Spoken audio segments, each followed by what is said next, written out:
All right, good morning, Brutal Planet listeners. This is Joey here. There's a brand new band hailing from Georgia. The CEO is releasing their debut album, Redemption, on Friday, June 25th through Rat Pack Records. And this afternoon, I have the privilege of interviewing songwriter and lead vocalist Mack Mullins. Mack, welcome. Thank you. I appreciate you having us. And obviously, we're real excited to be here and excited that, we've finally gotten to the point where we can actually release this record. It's been sitting on the shelf for about a year, obviously, because of COVID. So, it's here. So we're excited. Thanks for having us. Yeah. So just because you guys are fairly new to a lot of people, would you just take a little time and just tell us a little bit about yourself? Maybe, I looked around on the internet about you a little bit, and you have a pretty interesting upbringing and, background. So would you mind telling us a little bit about that? Yeah, I've been a metalhead rocker since I was 7. So I grew up in foster homes until about the time that I was 7, and got adopted at 7. And the first Christmas gift that I got was Kiss's 1977 Alive 2 record. I didn't know anything about them. I didn't know anything about that kind of music. Obviously we weren't exposed to that kind of stuff. So, here I am opening this thing up. It's the greatest thing I've ever seen. You drop the needle on side one. You hear the crowd, the bombs going off in the background, and it changed my life completely. And I'm like, whatever this is what I want to do with my life. So it's funny from that point, from 7 till, obviously today, we've been writing music, playing in bands, whether it's cover bands. And we did an Ozzy Osbourne tribute for, about 12 years. And in fact, that's where I met most of the guys in the band, because we've been together as friends and, colleagues, musicians for years now. So it just got to the point where we were like, hey, let's go back, let's write some music, just for ourselves and see how well that goes. So, we wrote a couple songs. We actually wrote quite a few and did a little showcase a couple years ago. And Vinny from Seven Dust was there, loved what he heard and loved what he saw. And he says, hey, I'm going to send you down to Camp Elvis, or Elvis Basket, and basically he's the producer for the Seven Dust records, obviously Wolfgang Van Halen and Alter Bridge and Miles Kennedy and those guys. So he sent us down there just to see if we could, hack and do well. So we, went down there, recorded 4 songs. And, while we're there and kind of wrapping up those 4 songs, Elvis gets back on the phone with Vinny, because not only are they doing, great down here, but you need to come down here and be the bass player. And that's really kind of how it all happened. So it was, we knew him as well, but, he kind of started off as a mentor to us and ended up playing on the rest of the tracks. So it was fantastic. So have you, like, your background musically, do you play any instruments, or have you always just done vocals? And with the vocals, how did you learn to do it so well, or was it just natural to you? No, it wasn't. It was one of those things, growing up in, like rural Virginia, a little small house, 3-bedroom home out in the sticks. And, of course, again, going back to that Kiss record, I was like, I want to be a drummer. Drumming's my thing. I'm going to be a drummer. And my family was like, the hell you are. This house is too small for drum sets. Here, why don't you be a singer? So, which was probably a worse choice than drumming once, I'm starting running around the house screaming, Detroit Rock City at the top of my lungs. So, it really just kind of started there. And, for lack of having access to instruments and, being able to play those. So, but I did play some, guitar to teach myself how to write songs. I played some bass, and you can noodle around on drums a little bit, enough to be irritating to most people. Yeah. But, I've always been the singer, and, I found that it kind of fits my personality better to be front and center and make you stare at me. Yeah.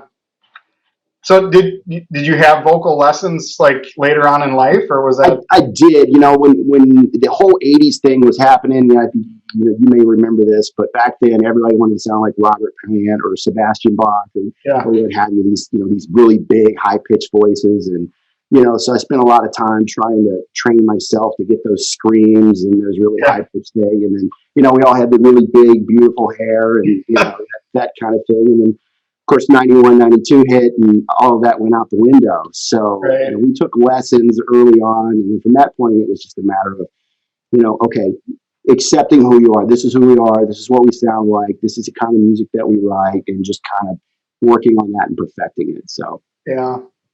So, like most bands, a lot of them, they're starting out when they're like teenagers, early 20s, hitting the road really hard and stuff. You guys are all mostly older, correct? At least, well, actually, yeah, that's the cool thing about this band, in my opinion, is there's two. Vinny and I are both in our early 50s. yeah.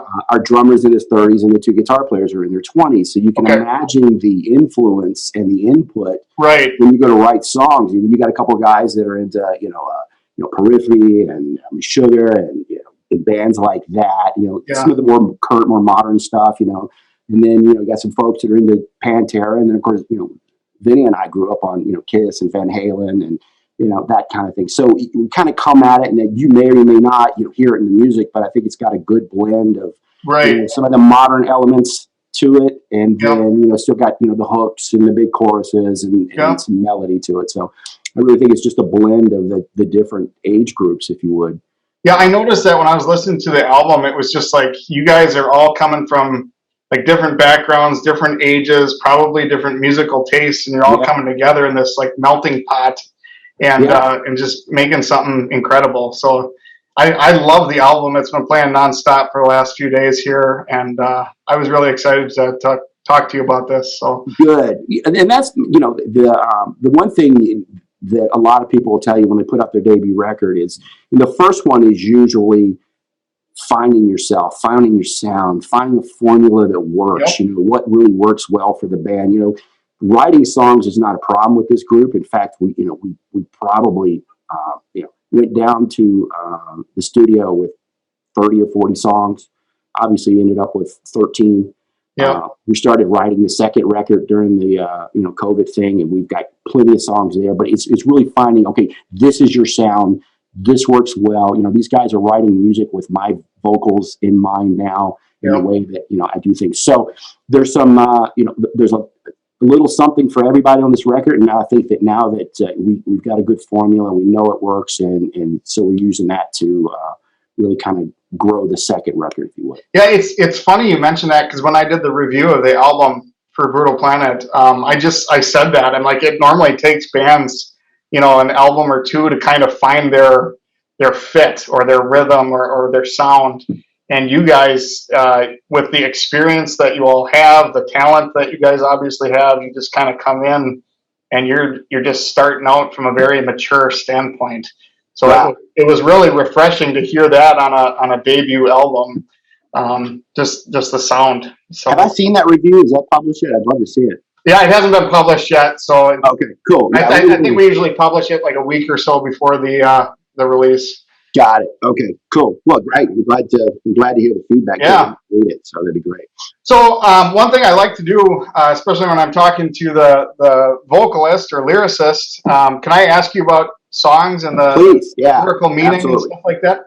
Well, first of all, you guys released your first single, Redemption, and I'm sure you've been interviewed about that song, so I don't want to get into that too much, but I am curious, where was that music video filmed? That was a really cool building.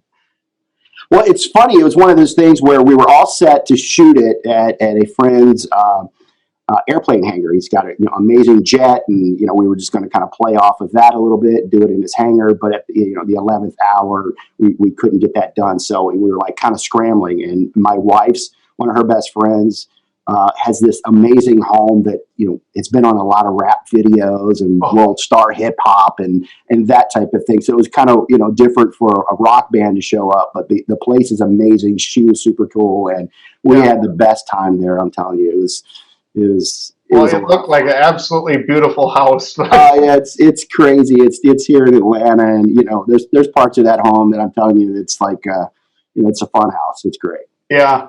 So my full-time job, I'm a pastor here in St. Paul, and when I saw the word redemption, I might use that word in a little bit different way than what you are in this. I bet you don't. I bet you that's exactly what it is. Oh, really? Okay. Yeah, Can you tell us a little bit about the meaning of the song then? Yeah. It's a lot of times, especially in this kind of music, and it's no secret that I'm a Christian. It frames a lot of your thought process. It frames who you are as a person. And I like to use when I'm writing lyrics, references to that make you think. So obviously the song is about those, even more directly, whether it's social media or primary media, and those groups that seem set on tearing us apart, subdividing us into groups and pitting that group against another group. And, when quite frankly, I don't think the majority of Americans feel that way. I think there's more that unite us as people in the world, and what we all need, and especially those that are setting to break us apart, need a little redemption. There's a little opportunity here for us to stand up and go, this time we're not falling for it. We're not falling for this garbage. There's enough crap in the world. We don't need you breaking us apart and subdividing us, because we don't feel that way. So no, I like that. I've talked to people about that before too. It's just, you see the news or social media, and it looks like we are so divided. It's black or white, us or them, whatever. And it's like, you actually talk to someone face to face, and you might disagree a little bit, but we have more in common than most people think. So and I think get to know your neighbors. And that's kind of human nature. I mean, you grow, and we've certainly grown as a culture and a people, and but from grade school on up, we never felt different or separated. I mean, we're middle class kids playing ball and whatever with everybody else, and it was a good time. So I think a lot of that is just kind of forced on us. So that song is really a pushback to those kind of ideals. Okay. Yeah, neat. You guys, your second single, did you release that today? Today, yeah, we're really excited. Put a lyric video out for that one. What's that?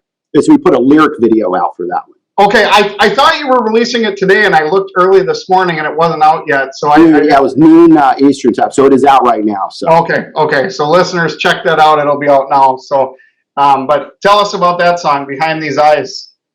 Yeah, "Behind These Eyes" is one of those songs where you're, and I think we've all been there, that you're in a relationship that is bad, only getting worse, and it's an opportunity for you to kind of break away from that and see what's been keeping you from something better.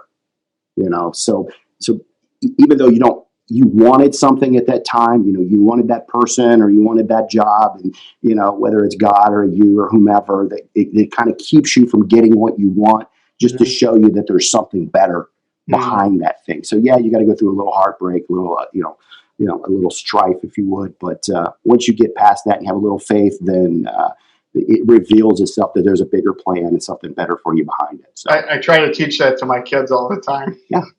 Yeah, it can be heartbreaking in the moment, but once you get through it, then you realize, oh, I get it now. Yeah. So behind my eyes, into my faith, if you would, it's there's things that are bigger.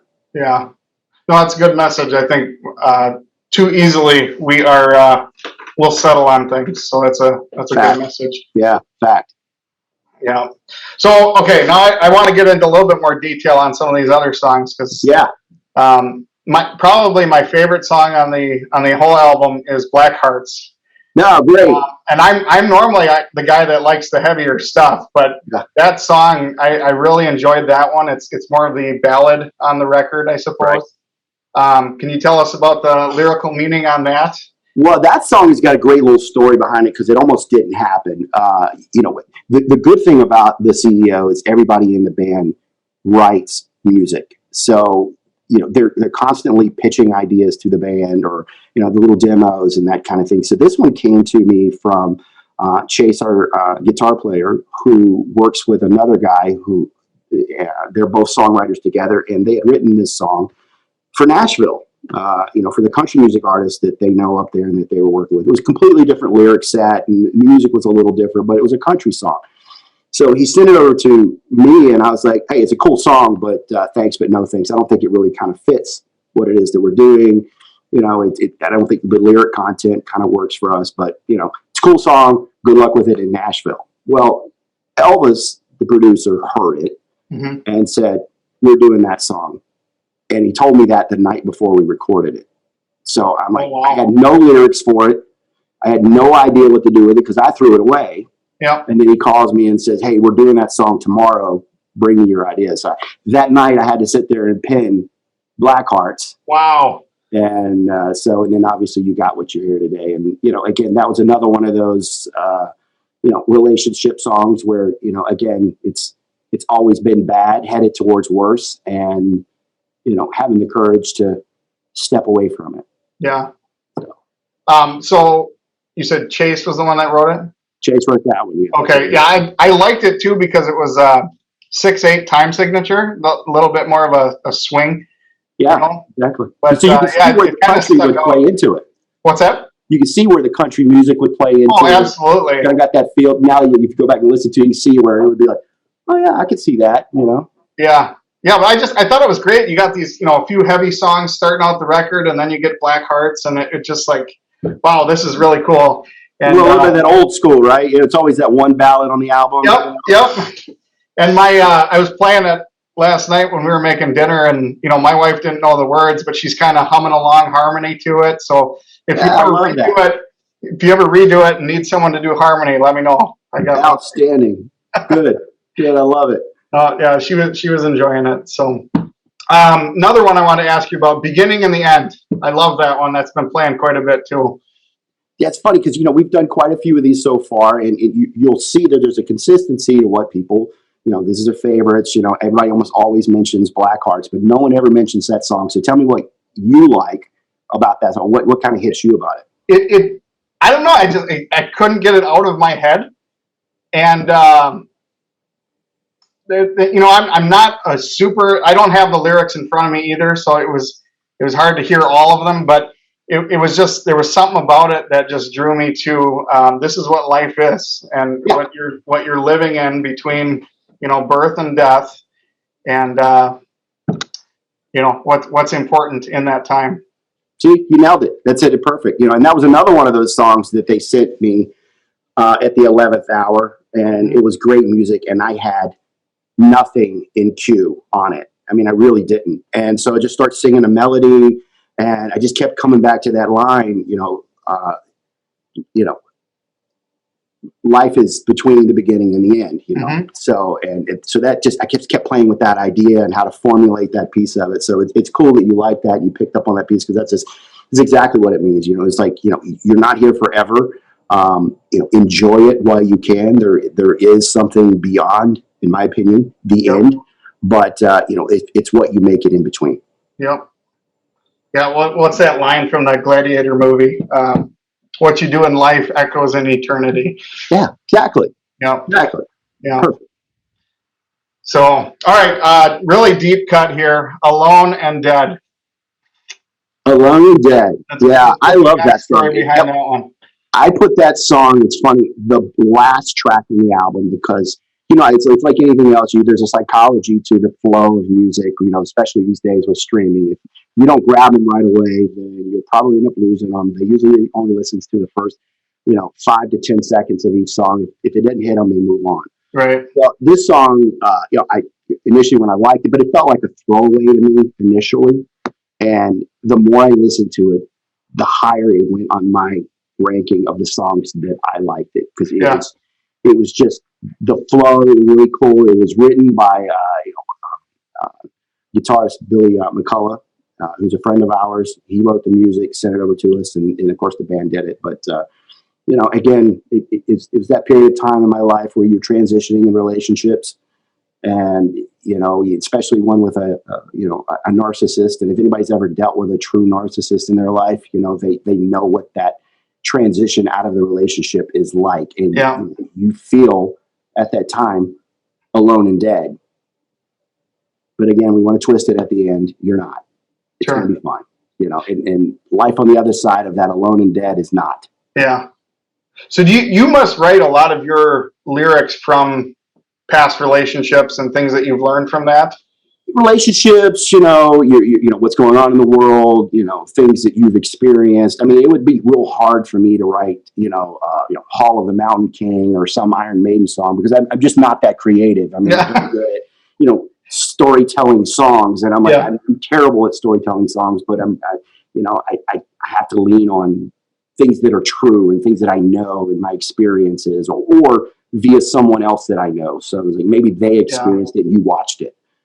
So yeah, absolutely. It's all personal experiences and things that have meaning to me. Yeah. So, and it's kind of hard to write about things that you don't believe in either. So it's kind of like, this is who we are. These are our thoughts and we believe, and these are our experiences. So that's where it comes from. So Mac, when you're not doing your business, when you're not doing music, what do you do to just hang out, relax, charge your batteries? Yeah, recently married. I got married last October. Okay, congratulations. So thank you very much. And, I didn't have kids, but she's got 4 amazing kids. So, I went from 0 to 60 in 4.5 seconds. So we got 4 kids too, so I know what it's like. It's like, so here I am at 50, no wife, no kids, and immediately sign up for full on family. And, I am having the time of my life. I love it.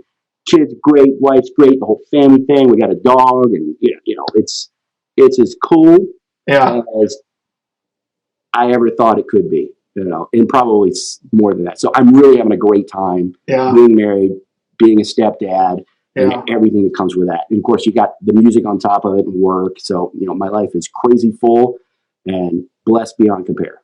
Yeah, that's awesome. What do the kids think about Dad being a rock star? It's funny. It's one of those things. Initially, you kind of try to explain it to them, and of course, they see the band room and the equipment. The guys come over and play, and they just kind of dust it off a little bit until they actually, they see you on an album, and then they see you on a video. Then it starts to click with them. They're like, oh, this is legit. Yeah, this is weird, and they see you on interviews, and people are like, wow, this is kind of cool. Yeah. I think they enjoy it. Yeah.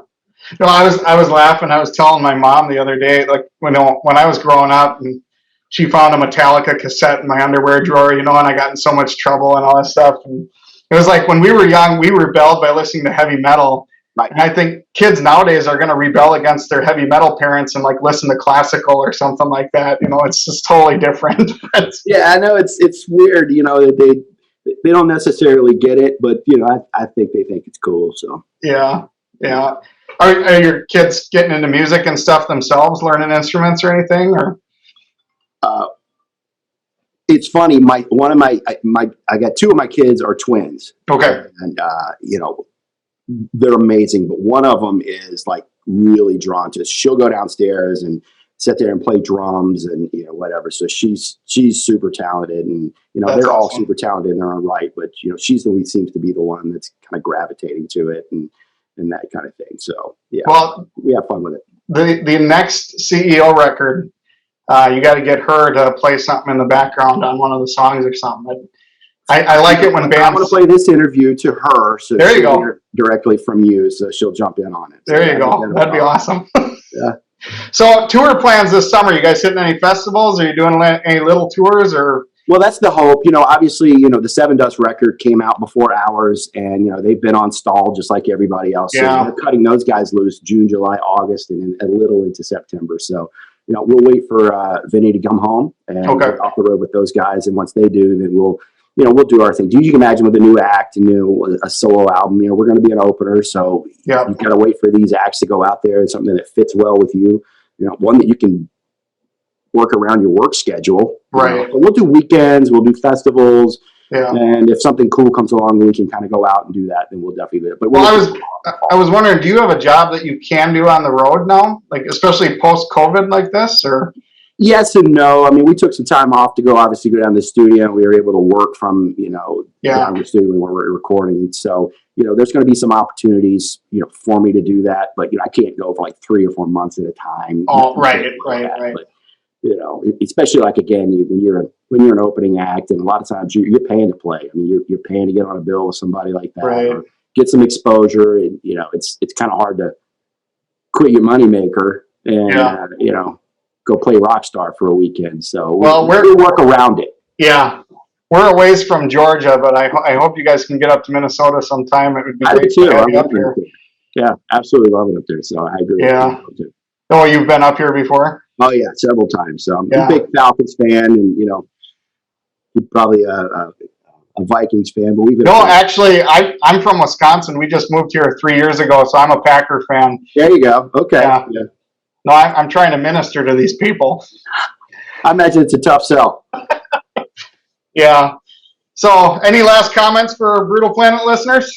No, other than the fact, man, we really appreciate it. As you know, we're a new act, so if you get a chance to listen to, please do let us know what you like, what you don't like, what's hitting you, and I appreciate the feedback that you gave us. Obviously, we're on all the social medias. We answer those ourselves, clearly. So, shoot us an email. Shoot us a message or so on Instagram. We're on Facebook, the CEO Band. You can go to our website, theceoband.com, and of course, we're on YouTube as well. So, we encourage everyone to come check it out. Let us know what you think and give us some feedback. We'd love to know. Well, and I'm encouraging people to check you guys out because I'm quite impressed with this debut album. You guys know what you're doing already, so You're the man. it's a breath of fresh air for a new band. But so there you go, Brutal Planet listeners. Redemption drops in a couple weeks, June 25th.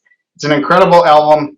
Also wanted to mention, go to the ceoband.com. You guys got a couple shirts on there for to buy merch. And you guys also got some whiskey glasses for those who drink out there. I saw that. That's right. So check that out. Pre-order the album and support Mack and the rest of the guys. So, Mack, thank you so much for your time. You are the man, brother, and I appreciate you. Thank you. Anything we can do for you, you let us know. All right. Thanks a lot. Take care. Bye-bye. See you in Minnesota. You got it.